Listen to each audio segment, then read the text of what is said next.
श्रद्धालु जिज्ञासु श्रोताओं,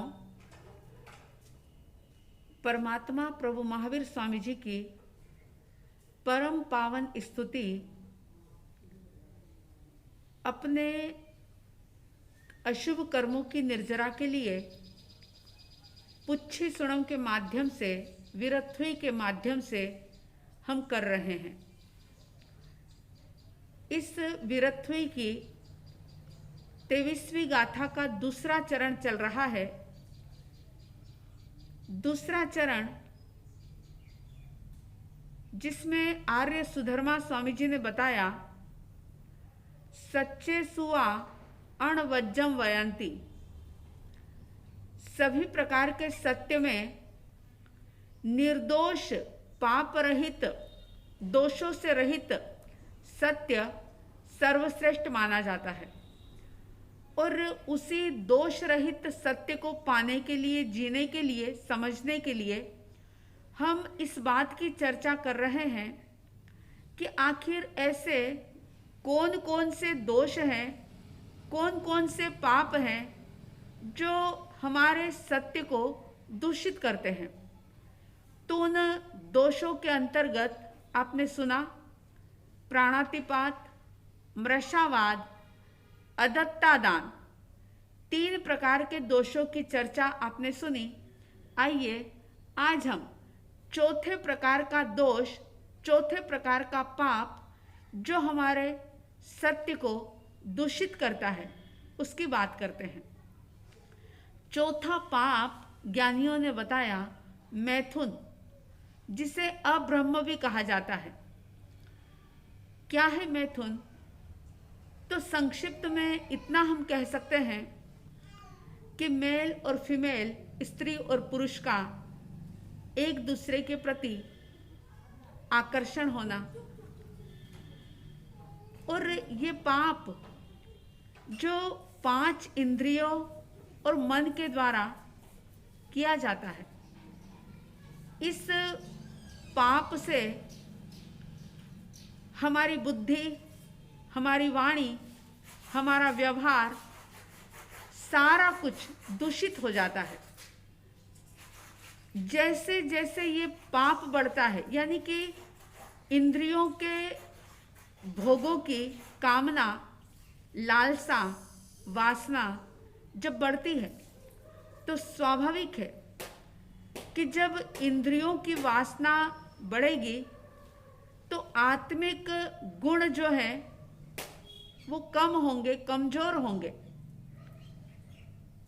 इसलिए ज्ञानी जन ये कहते हैं कि इंद्रियों के आकर्षण में मत फंसो, मन की चाहत में, मन की मांग में मत उलझो। हमेशा सजग रहो कि मन तुम्हारा मालिक नहीं है, तुम स्वयं मन के मालिक हो। लेकिन जब व्यक्ति इन पदार्थों के अंदर फंस जाता है, जब पुद्गल के प्रति आकर्षण बढ़ जाता है, तो बहुत तेजी से वो इस पाप को बढ़ाता चला जाता है। और जैसे जैसे ये पाप बढ़ता है, वैसे वैसे व्यक्ति कर्मों की सेना को तैयार करता चला जाता है। बहुत सारे कारण हैं इस पाप पंख में आगे जो लोग बढ़ रहे हैं, उसके बहुत सारे कारण अगर हम देखें तो हम ये कह सकते हैं कि आज जो चारों तरफ भौतिकता की चकाचौंध है, भौतिकता का बोलबाला है, इस कारण से भी व्यक्ति इस पाप की तरफ बहुत तेजी से बढ़ रहा है। अगर मैं ये कह दूं कि पाश्चात्य संस्कृति से व्यक्ति बहुत ज़्यादा प्रभावित है, या एक मॉडर्न जीवन शैली को अपनाते हुए वह अपने आप को एक अलग तरीके से प्रस्तुत करना चाहता है, और वो इस पाप के अंदर आगे बढ़ता है। एक कारण ये भी हो सकता है कि जो लोग बहुत ज़्यादा क्लब, डिस्को आदि में जाते हैं, वो भी एक कारण है इस पाप को बढ़ावा देने का। और अगर और भी हम आगे बात करें तो मैं ये समझती हूँ कि अगर व्यक्ति का व्यवहार शालीन नहीं है, उसका पहनावा, उसकी पोशाक, उसकी ड्रेस अगर शालीन नहीं है, अगर छोटे और ओछे कपड़े पहने जा रहे हैं, जिसको आज बहुत ज़्यादा फैशन माना जा रहा है, और माता पिता भी अपने बच्चों को वैसे कपड़े पहना करके बड़ी प्रसन्नता का अनुभव करते हैं, अपने आप को पढ़े लिखा और विद्वान साबित करते हैं। लेकिन याद रखना, अगर पहनावा शालीन नहीं है, क्योंकि शालीनता नग्न रहने में नहीं बल्कि अंगों को ढककर रहने में है। अगर पहनावा शालीन नहीं है तो जाने अनजाने व्यक्ति इस पाप के अंदर प्रवेश कर लेता है। अगर इस पाप से अपने अंतर को, अपने भीतर को, अपनी आत्मा को दूषित नहीं बनाना है तो सजग रहें, सावधानी रखें और लगातार इस बात का चिंतन करते रहें कि ये इंद्रियों का आकर्षण, ये भोगों की कामना जो हमारी सोचने समझने की शक्ति को भी, हमारी शारीरिक शक्ति को भी, हमारी मानसिक ऊर्जा को भी कम कर देती है। इसलिए इस पाप से हमेशा ही बचने का पुरुषार्थ करें।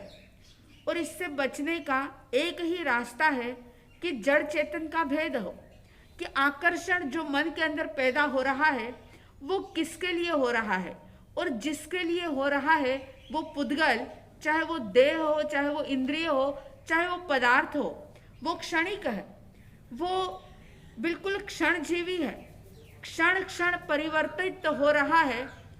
तो क्षणजीवी के लिए हम शाश्वत को दांव पर लगा दें, इससे ज्यादा मूर्खता, इससे बड़ा पागलपन और क्या हो सकता है। तो आकर्षण से बचे। आज हर कोई व्यक्ति पदार्थ जगत से बहुत ज्यादा आकर्षित हो जाता है और उस आकर्षण के कारण से वह इस पाप के अंदर कब किस प्रकार से प्रवेश कर जाता है पता ही नहीं चलता। लेकिन कुछ ऐसे लोग होते हैं कि इस पाप में प्रवेश कर जाने के बावजूद भी छोटा सा निमित्त मिलता है और वे तुरंत पीछे हट जाते हैं। मैंने ग्रंथों में एक बात पढ़ी थी कि एक बार एक बहुत बड़ा सम्राट एक गायिका के मोह में फंस गया। उस गायिका का, जिसका कंठ बड़ा मधुर था, सौंदर्य अप्रतिम था, उसके उस कंठ कला के अंदर और सौंदर्य के अंदर राजा इतना ज्यादा प्रभावित हो गया, ऐसा आकर्षित हो गया, उसके मोह में इस प्रकार से फंस गया कि वो अपना क्या कर्तव्य है, राज्य का संचालन कैसे किया जाता है, प्रजा का ख्याल कैसे रखा जाता है, राजा के दायित्व क्या है, इसको भी वो भूल जाता है। क्योंकि आकर्षण इतना ज्यादा प्रबलतम था कि उसको उस गायिका के सौंदर्य के अलावा कुछ दिखाई ही नहीं दे रहा था।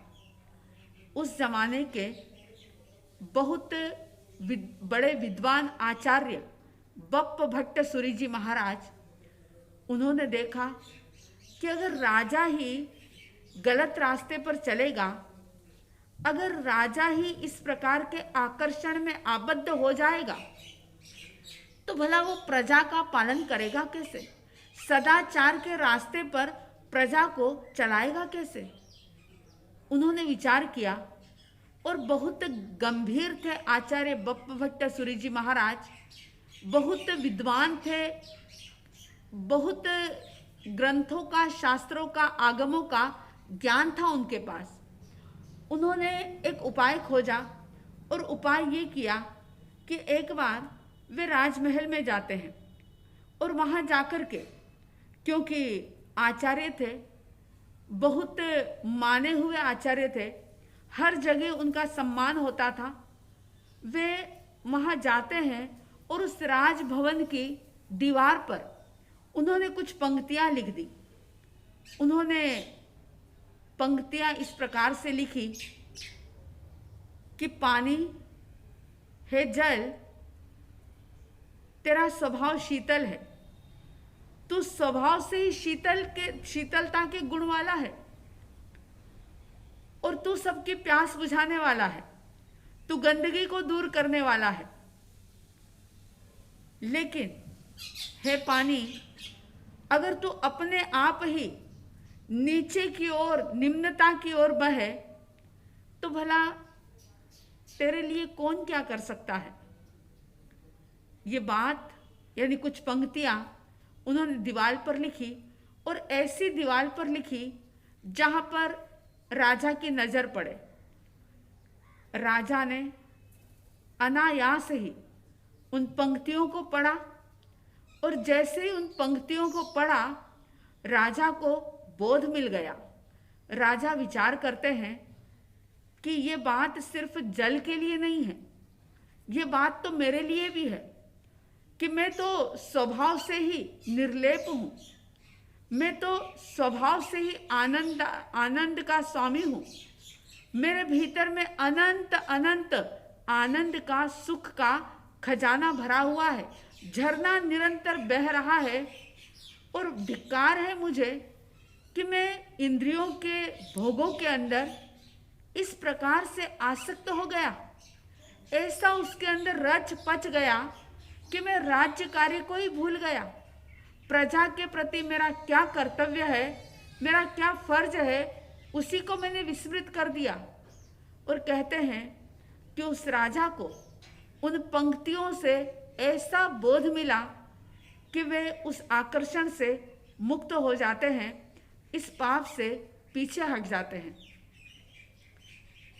विचार करें, चिंतन करें कि सत्य को दूषित करने वाला ये पाप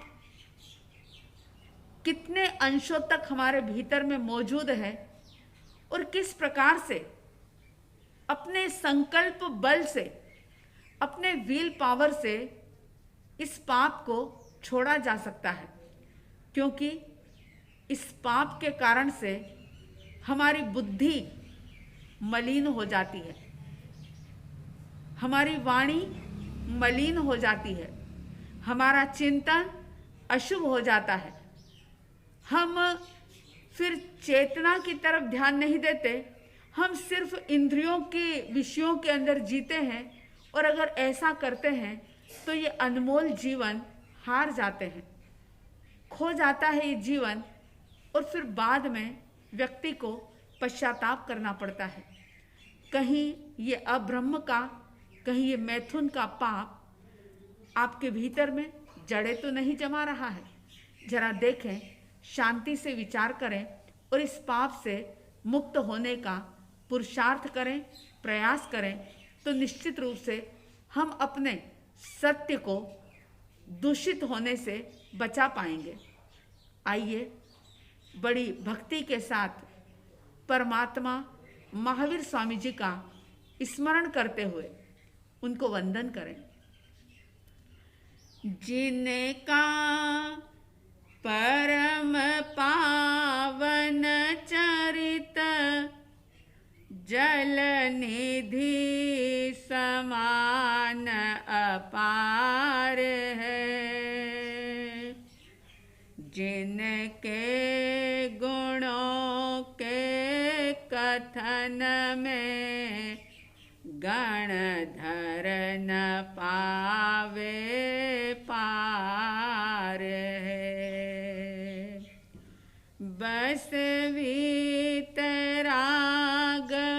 विज्ञान ही जिनके कथन का सार है। उन सर्वदर्शी सन्मति को वंदना शतबार है। उन सर्वदर्शी सन्मति को